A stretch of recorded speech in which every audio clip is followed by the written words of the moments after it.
The paperwork looked harmless. The language was formal, careful, almost boring. Yet buried beneath phrases about collection management and future presentation was a decision Zara believed would quietly erase one of Diana's most powerful symbols and replace it with a version of royal history Camilla could control. At the center of the dispute was an object whose value could never be measured by diamonds, gold, or royal provenance alone. It was a piece deeply connected to Diana, something that had come to represent more than ceremony. To the public, it carried memory.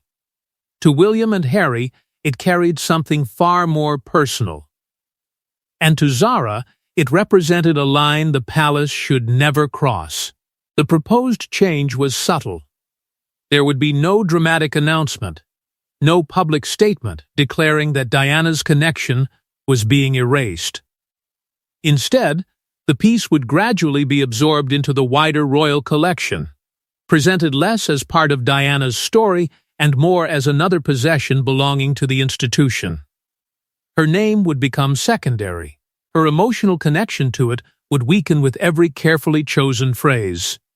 Those around Camilla defended the move as practical. They called it modernization. They argued that the monarchy could not keep every object permanently tied to the person most remembered for wearing it. In their view, royal possessions belonged to continuity, not sentiment. But Zara heard something else. She understood that palace power was often exercised through details so small the public barely noticed them.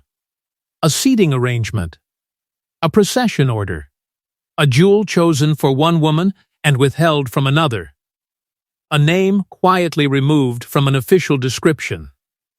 None of those decisions looked revolutionary on paper, yet together they could reshape how history was remembered.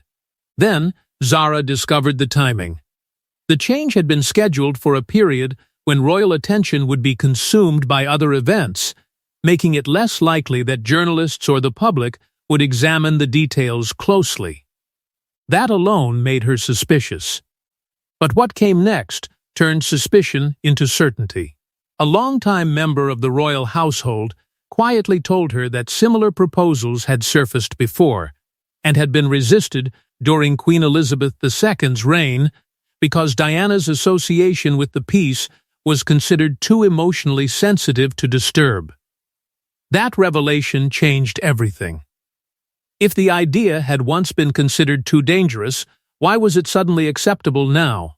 Zara began to believe Camilla's position had become secure enough for old boundaries to be tested. More troubling still, William had apparently been kept away from the finer details.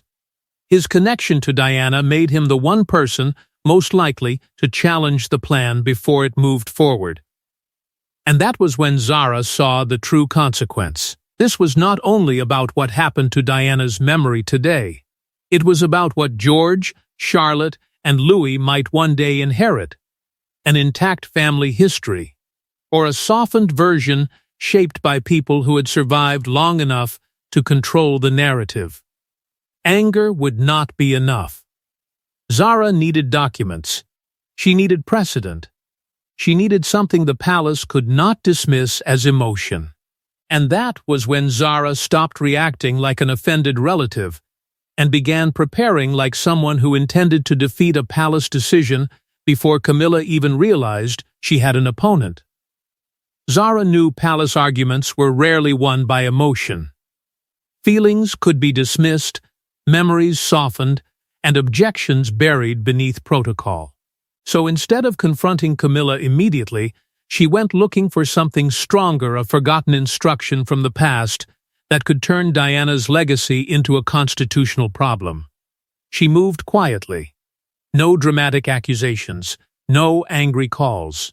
Instead, Zara began tracing old inventories, private correspondence, archived notes, and records connected to the royal collection.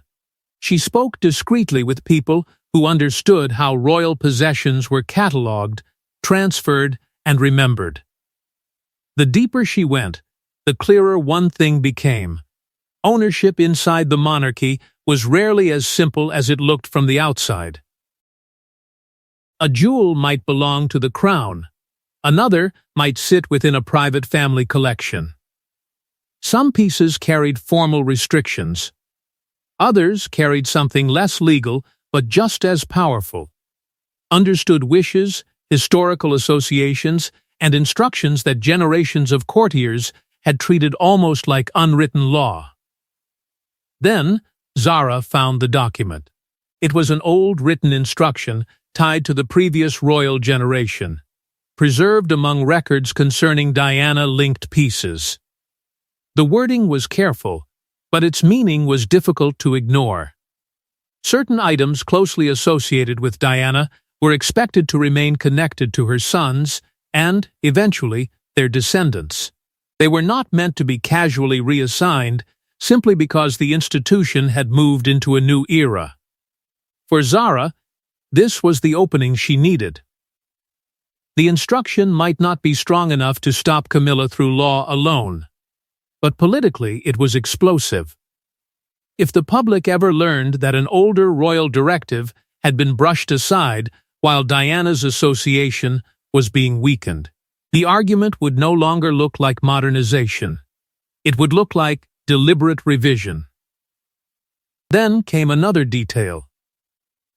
Zara learned that an advisor had already raised the document during earlier internal discussions, only to be told it represented historical guidance rather than binding instruction. That phrase stayed with her. Historical guidance. To Zara, it sounded less like an explanation and more like an admission that someone knew the past was inconvenient and had decided it could be ignored. Mike became one of the few people she spoke to openly. He understood what this could cost.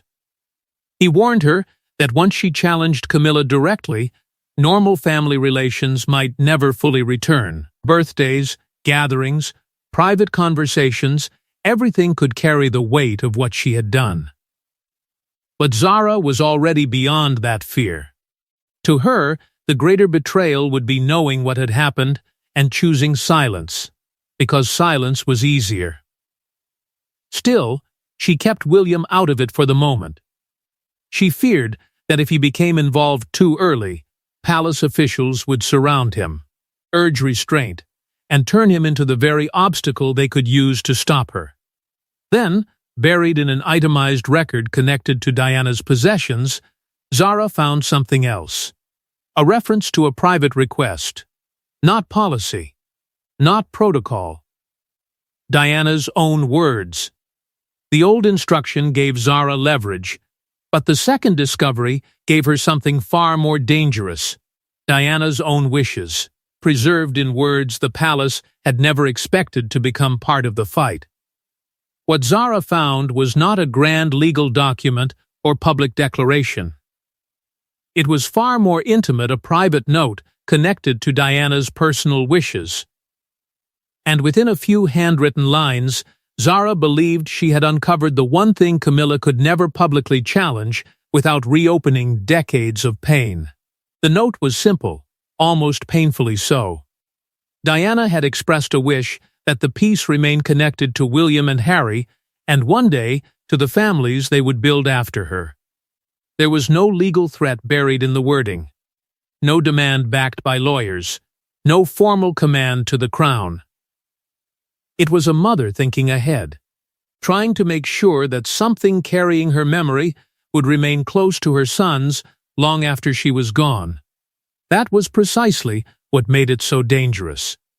Legally, the palace could argue that sentiment did not determine ownership. The crown had its rules, its custodians, its traditions. But morally, the note was explosive. Ignoring it would mean saying that Diana's wishes mattered only when they were convenient. Zara immediately understood why such a document might have been allowed to fade into obscurity.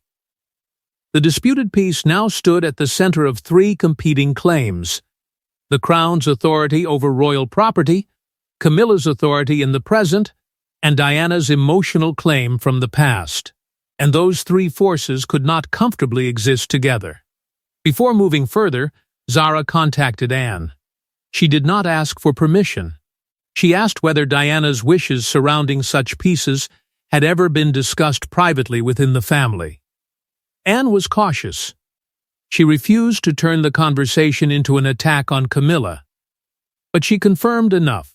There had been a time when Diana-linked possessions were treated with extraordinary sensitivity, precisely because everyone understood what they represented to William and Harry. Then came the warning.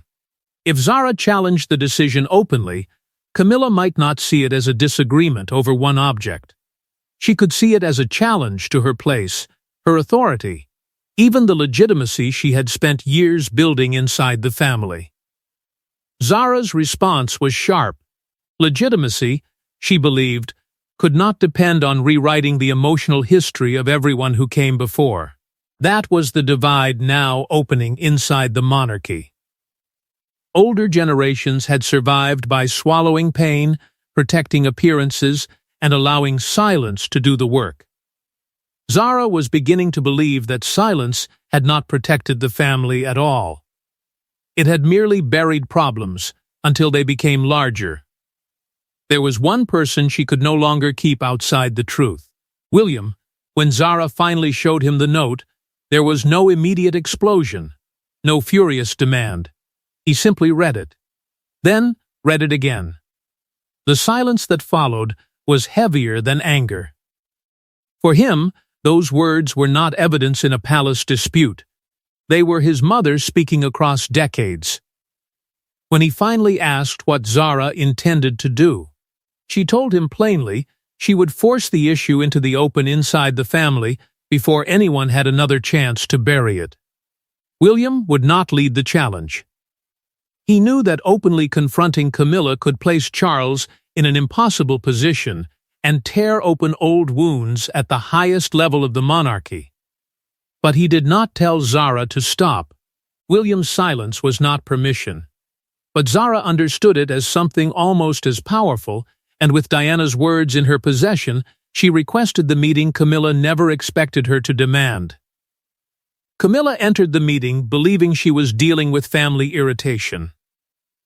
Zara entered knowing the entire balance of the conversation had already changed. One woman held the authority of the present crown, but the other carried a message from Diana, and neither intended to surrender first. The meeting was kept deliberately small. No wide circle of advisors, no unnecessary witnesses. Only a handful of trusted people were close enough to understand that this was no ordinary family disagreement. Camilla began with control. Her voice was measured, her language careful. She treated Zara's objections as emotional, understandable perhaps, but ultimately misplaced. Royal property, Camilla argued, could not remain permanently trapped in the past. The monarchy had survived because it adapted. Objects once connected to one generation eventually became part of another. To her, the decision was not an insult to Diana. It was continuity. Zara did not accept that. She told Camilla that preserving Diana's connection to the piece did not weaken the crown. If anything, trying to distance the object from Diana would create a larger question. Why should the memory of a dead princess be considered so dangerous that even an association with one jewel needed to be softened? That landed hard. Camilla's composure tightened. The conversation stopped sounding administrative and became personal. She rejected the implication that she feared Diana's memory, but Zara could sense the shift. Beneath the controlled language was something sharper, something that had clearly survived the passage of time. Then, Zara placed the older guidance before her. And after that, Diana's note. The entire balance changed. Camilla now understood that Zara had not entered the room to complain. She had arrived prepared. The documents gave the disagreement weight, and Diana's words gave it an emotional force almost impossible to answer without appearing cold. Camilla pushed back. A personal note, she insisted, could not determine royal policy. The institution could not be governed by private wishes whenever those wishes collided with present responsibility. Zara's response cut directly through that defense.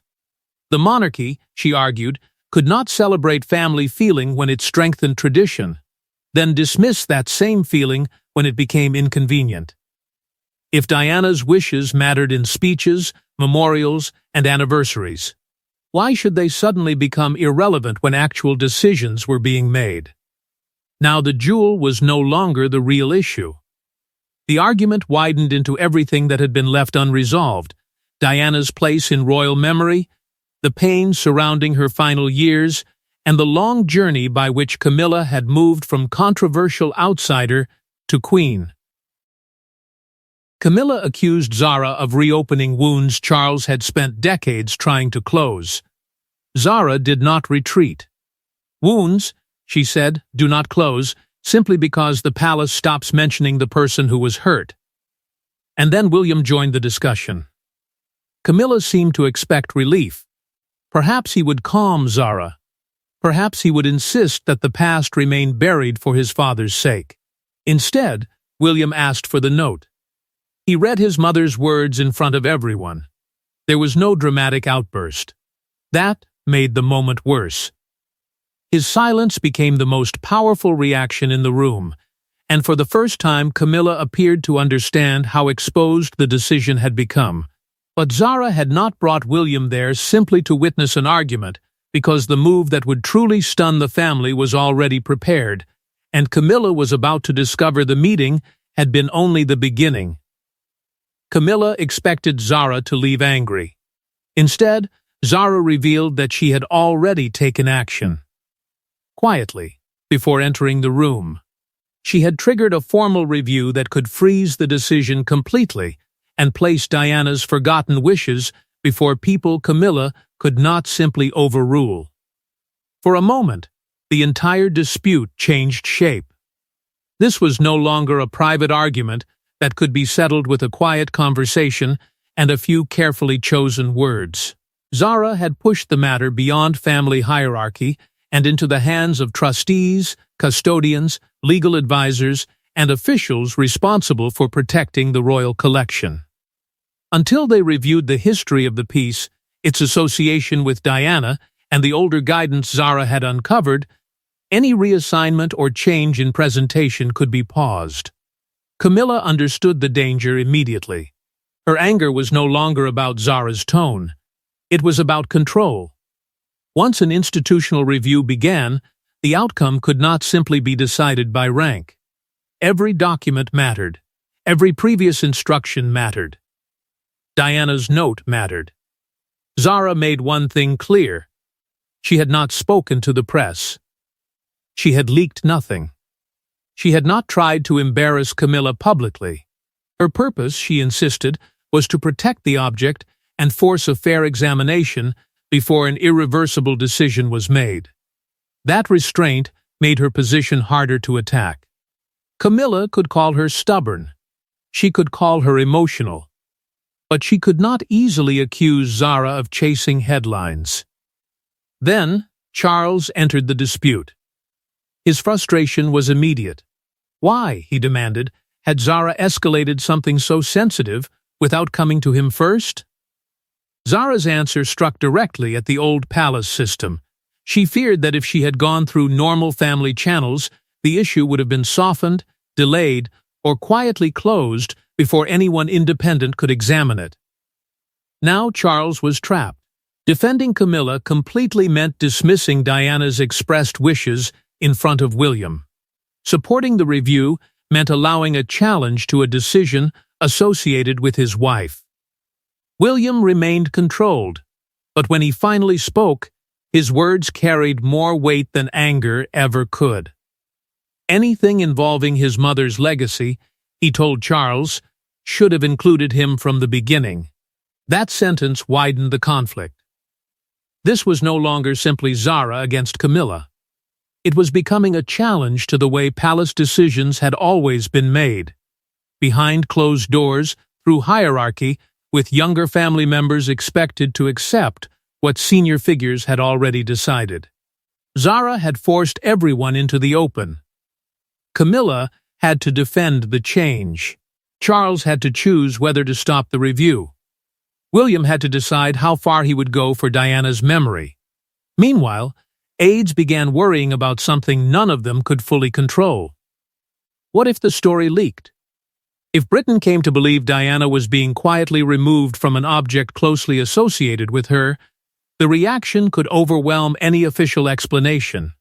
Behind closed doors, Camilla urged Charles to end the review before it created a precedent that others could use against future royal decisions. Charles listened, but he did not immediately agree. And Zara noticed. The hesitation was small, but it was the first sign that the balance of power had shifted. The palace had wanted a quiet administrative change. Zara had transformed it into a test of loyalty, memory, and power, and once whispers escaped beyond the royal walls, Britain would begin choosing sides.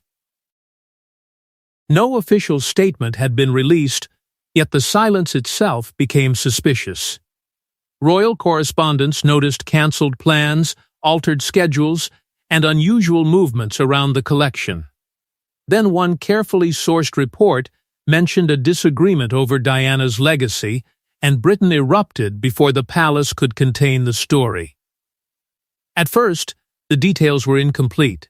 No one outside the inner circle seemed to know exactly which object was involved, who had challenged the decision, or how far the dispute had reached. But that uncertainty only made the story bigger. Every unanswered question created another headline, another theory, another reminder that Diana's place in the royal story still carried extraordinary emotional force. Commentators began asking whether something associated with her was being quietly stripped of its identity. Was the palace simply reorganizing its collection, or was Diana's name being deliberately pushed further into the background? Then Zara's name emerged. Suddenly, she was no longer seen as a distant observer. Reports painted her as the relative who had stepped forward when others stayed cautious, the one willing to question a decision that touched Diana's legacy directly. Zara said nothing publicly, and that silence only strengthened the impression that she had acted from conviction rather than for attention. Camilla's defenders pushed back hard. They accused critics of dragging Diana's memory into another attack on the Queen and reopening divisions the monarchy had spent years trying to contain. But the opposing argument was equally powerful. This was not necessarily about rejecting Camilla. It was about whether history could be rearranged simply because the people now holding authority found parts of that history uncomfortable. And William was trapped in the middle. Outside the palace, people wanted him to speak. Inside it, every word carried consequences for Charles. Defending Diana openly could be interpreted as challenging his father's wife. Staying silent risked making it seem as though his mother's wishes meant less than palace stability. Then Harry called. The conversation was private, but the meaning was unmistakable. Whatever distance existed between the brothers, Diana remained the one subject capable of cutting through years of tension. On this narrow question, they found themselves aligned. If their mother had clearly expressed a wish, it should not simply disappear beneath protocol. That possibility terrified palace advisors. A public denial was considered, then quietly questioned. If officials insisted no serious disagreement existed, and Zara's documents later surfaced, the palace would face an even deeper credibility crisis. So the silence continued. And Zara refused every invitation to explain herself. Paradoxically, that made public support grow. She was not selling her story. She was not attacking Camilla on television. She was simply standing her ground while the institutions struggled to explain why the dispute existed at all. For Camilla, the danger was becoming clear. She might still win inside the palace. But if victory looked like Diana's wishes being brushed aside, The cost outside those walls could be devastating.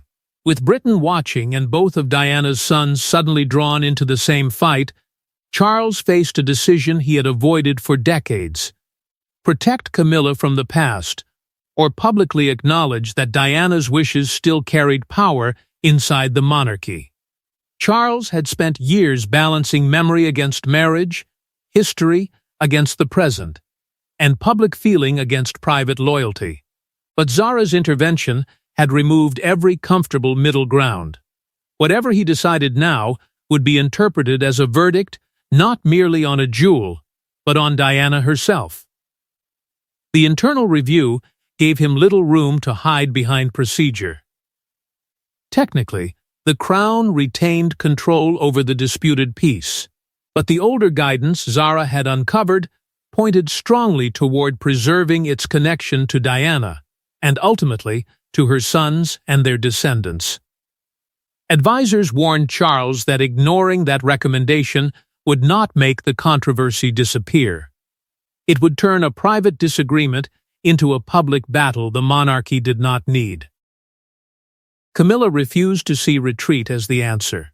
She urged Charles not to surrender simply because Zara had forced the issue into the open. To her, backing down risked creating a dangerous precedent. Any emotionally charged royal decision could now be challenged through family pressure and public sentiment. But Charles could already see that the dispute had become larger than anyone intended. In a tense private conversation, he finally told Camilla the original plan would not proceed. The peace would remain explicitly connected to Diana's legacy. Its future presentation would acknowledge that history, and its eventual place would remain tied to Diana's descendants rather than being quietly absorbed into a broader story stripped of her name. For Camilla, the decision felt deeply personal. She saw it as Charles yielding to public pressure, Zara's defiance, and Diana's memory at the expense of her own authority. Charles pushed back against that interpretation. He insisted he was not choosing between two women. He was protecting the monarchy from a fight that could damage everyone involved. When William learned what had been decided, even he was stunned. He had expected delay, compromise, perhaps carefully chosen palace language designed to satisfy no one completely. Instead, Charles had reversed course. Zara received no public congratulations. There was no official acknowledgement that she had forced the change. But she did not need one. The decision itself was enough. Anne understood that better than most. Privately, she acknowledged what Zara had managed to do, challenged the machinery of the palace without attacking the crown itself. Zara had used the institution's own records, customs, and safeguards against a decision she believed crossed a line. The palace quickly prepared a restrained explanation, framing the outcome as the result of routine review and careful historical consideration. But inside the family, nobody believed it had been routine. They knew exactly why the decision had changed. The battle appeared finished, but Zara's victory had exposed something far more consequential than one disputed heirloom. The monarchy's younger generation had discovered that palace silence could be challenged, and that realization would not disappear. Zara never asked to become Diana's defender, and she never claimed to have defeated a queen. But after one decision was reversed, the atmosphere inside the family changed. The old assumption that uncomfortable history could simply be managed in private had been shattered, and everyone understood who had shattered it. Zara did not celebrate publicly. She returned to her duties, avoided dramatic interviews, and refused to present herself as some new royal rebel. But inside the family, nothing was quite the same. Her relationship with Camilla became colder. Conversations remained polite, yet the warmth had gone. Every exchange carried the memory of a confrontation neither woman could completely forget. William saw Zara differently, too. He understood that she had acted in a space where his position as heir made every move more dangerous. For him, Openly challenging Camilla could have become a direct challenge to Charles.